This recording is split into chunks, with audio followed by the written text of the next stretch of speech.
എടാ അവന്റെ ബോഡിയാണ്. അത് എന്നോടാണോ ചോദിക്കുന്നേ? വാ നോക്കാം.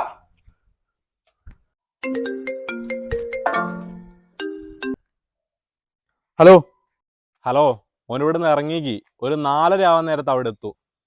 എടാ ഇറങ്ങാനോ? എടാ അവൻ ഇവിടെ എത്തിയടാ. എടാ അതിൻ്റെ ഇടയിൽ ചെറിയൊരു പണിയും കിട്ടി. നീ എന്താടാ പറയുന്നേ? ഓൻ ഇപ്പം ഇവിടുന്ന് ഇറങ്ങിക്കുള്ളൂ, പിന്നെ എങ്ങനെ അവിടെ എത്തുക?